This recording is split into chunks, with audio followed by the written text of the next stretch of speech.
आजच्या ज्यांच्यासाठी कार्यक्रम घेतला ते जिल्हा परिषद केंद्र शाळा शिंदेवाडीचे माजी विद्यार्थी सुशांत चव्हाण यांची नुकतीच UPSC मार्फत वाणिज्य मंत्रालयामध्ये क्लास 1 अधिकारी म्हणून नुकतीच त्यांची नियुक्ती झालेली आहे, निवड झालेली आहे। त्याबद्दल शाळेचे माजी विद्यार्थी म्हणून शाळेने त्यांचा सन्मान आयोजित केलेला आहे। या कार्यक्रमासाठी आवर्जून उपस्थित असलेले शाळा व्यवस्थापन समितीचे नूतन अध्यक्ष लतेश दादा शिंदे, त्याचबरोबर सत्कारमूर्ती सुशांत दादा आणि उपस्थित शिंदेवाडी गावचे ग्रामस्थ। या ठिकाणी विद्यार्थी मित्र हो, एक लक्षात घ्या, पहिल्या नंबरची जागा ही सर्वांसाठीच रिकामी असते। ती कोणी पटकावायचा हा ज्याचा त्याचा कष्टाचा प्रयत्नाचा भाग असतो।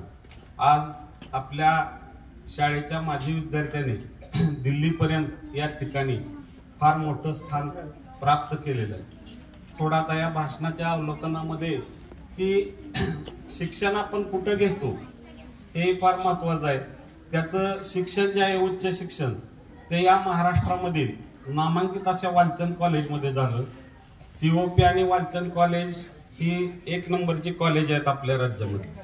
आणि पदव्युत्तर शिक्षण तर IIT मध्ये झालेलं। IIT म्हणजे आपल्या देशात एक 4-5-6 असतील, हे का नाही? 12 आहेत का? आता 12 आहेत फक्त देशात। बघा, 135 कोटी जनतेच्या देशामध्ये IIT ची संख्या किती आहे? 12। या विद्यार्थ्याकडून घेण्यासारखं काय आहे आणखी की ग्रॅज्युएशन झाल्यानंतर चांगल्या पगाराची भले मोठं पॅकेज मिळालं होतं, म्हणजे पैसे मिळाल्यानंतर निवांत राहता आलं असतं, सगळ्या सुखसोयी त्यांना मिळत होत्या। तरी देखील त्या नाकारून एक शासकीय जॉब जो असतो त्यामधून एक जनसेवा घडत असते। आपल्याकडून बऱ्याच लोकांचं आता काय असे मोठे निर्णय असतात सामूहिक, त्याचे कितीतरी फायदे सामान्य लोकांपर्यंत ते पोहोचत असतात। आणि त्यासाठी या स्पर्धा परीक्षेमधले जे अधिकारी आहेत त्यांना ती कामं फार मोठ्या प्रमाणात करता येतात। तर अगदी काही अधिकाऱ्यांनी तर असं केलेलं आहे बरं का की छोटी छोटी कामं, परंतु साधे दाखले वगैरे असतात, पण त्याचं नियोजन काही अधिकाऱ्यांनी असं केलं की गावगाव कॅम्प लावायचे। लोक जे तालुक्याला बोलवायचे त्याच्या त्या गावातच त्या यंत्रणेनं जाऊन ते केलेलं आहे। असं प्रत्येक अधिकाऱ्यांची काम करण्याची एक पद्धत असते। तशीच एक आपली स्वतःची कशी कल्याणकारी जनतेचं कल्याण होईल अशी एक चांगली पद्धत नक्कीच सुशांत भैया देखील त्याच्या जीवनामध्ये अवलंबेल आणि आपल्या देशातील अख्ख्या देशभर त्याची सेवा लागू होती। देशातील लोकांच्या लक्षात राहण्याइतपत त्याचं काम उज्ज्वल हो या दृष्टीने या शाळेचे त्याला शुभेच्छा आहेत। तसेच आता कार्तिकेयचं भाषण झालं, तो त्याचा अनुभव सांगत होता आणि तुम्हाला सर्वांना सांगतो, आता नुकतेच म्हणजे कार्तिकेय एक आहे आणि आपली ईशिता हे 2 विद्यार्थी आमचे जिल्हा स्तरापर्यंत गेलते। कार्तिकेय वक्तृत्वासाठी गेलता आणि ही ईशिता चित्रकलेसाठी गेलते। जिल्हा स्तरापर्यंत गेलते। कार्तिकेयचे खरं तर बसायला पाहिजे होता, तो फार ऍक्टिव्ह आहे तो, आणि परंतु तिथं पार्सलिटीच झाली, त्यामुळं त्याचा थोडक्यात त्याच्यामुळे ती बोलत होता ना, त्याची तळमळ होती। तिथं झालेले जरा विषय चुकीचे झालेले आहेत, म्हणजे आपला स्पर्धक खरंच त्या रँकचा होता, त्याच्या बोलण्यातून ते जाणवत होतं। आता ते आमच्या लक्षात आलं, तो जो सांगत होता ते तुम्ही नवीन ऐकणाऱ्यांना त्याचं थोडस लक्षात नाही आलं, पण ती परिस्थिती तशी झालेली आहे। आणि या परिवाराची शिस्त आणि या शिस्तीमध्ये आम्ही देखील अनुभवतो। आता ह्या गॅदरिंगच्या वेळी बरं का, गॅदरिंग संपलं, प्रेक्षक निघून जातात, आम्ही शिक्षक थांबतो, शेवटपर्यंत ते बेंच त्या सतरंजा हे सगळं उचलण्यासाठी मदत करणारे मुळीक परिवार म्हणजे यंदा मला जाणवलं। इतरही काय होते ग्रामस्थ नाही असं नाही, परंतु एक शेवटपर्यंत हे 4-5 शिक्षक काय करणार आहेत, आपण ह्यांना मदत करू, घरी जाण्याची तर घाई असते, तर अशा आणि या मुलांच्या प्रयत्नवादात ह्यांचा सहभाग यातून हे लक्षात येतं. निश्चितच सुशांतला या गोष्टीचा फार मोठा फायदा झालेला आहे की आताच त्यांनी जे सांगितलं की आपल्या जीवनामध्ये कुणाचा तरी प्रभाव पाहिजे.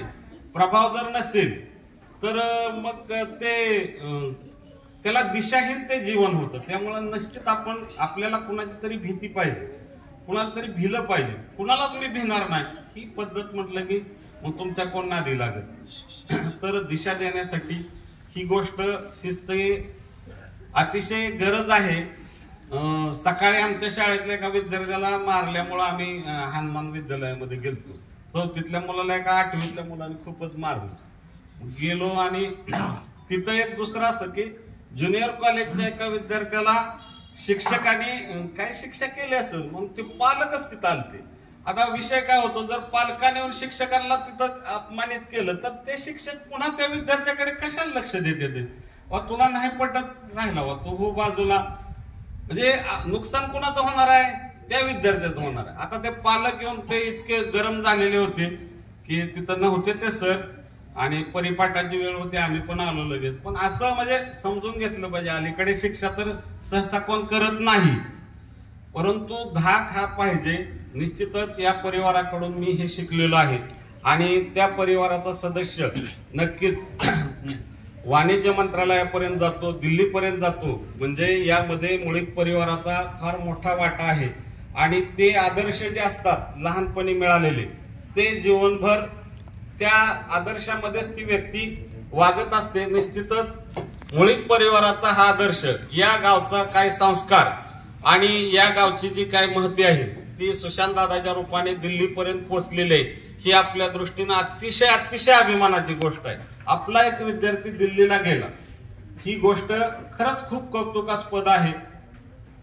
तुम्ही देखील बाळांनो नक्की प्रेरणा घ्या आणि तुम्हाला देखील दिल्ली मोकळी आहे. तुम्ही सुद्धा भविष्य काळात दिल्लीतली पदं घेऊ शकता. आणि कार्तिकेय काय म्हणला, दाजी लाड करत होते, आता दिल्ली मोकळीच आहे तुम्हाला. कुठे कार्तिक? तर निश्चितच सगळ्यालाच कार्तिकेय बरोबर शिंदेवाडीकरांना सगळ्यालाच दादाचा प्रेम राहील. ज्या शाळेमध्ये शिकलो, ज्या गावामध्ये राहिलो त्याविषयीचे एक तळमळ प्रेम हे वेगळं असतं, ते कायमच राहील. आणि निश्चितच आमच्या शाळेतील विद्यार्थ्यांनी हा कार्यक्रम पाहिलाय, ऐकलाय आणि हृदयाच्या कोपऱ्यामध्ये हा साठवलाय. आवडला का रे कार्यक्रम? कोण कोण जाणार दिल्लीला? काय किती हात कमी आहेत. छान. तुम्ही या ठिकाणी दिल्लीला अधिकारी होऊन जा, कोण खासदार होऊन जा, मंत्री होऊन जा, पण जा. या ठिकाणी शाळेने आपल्या माजी विद्यार्थ्याचा सन्मान केलेला आहे. यासाठी संयोजकांनी मलाही बोलण्याची संधी दिली, त्याबद्दल संयोजकाचे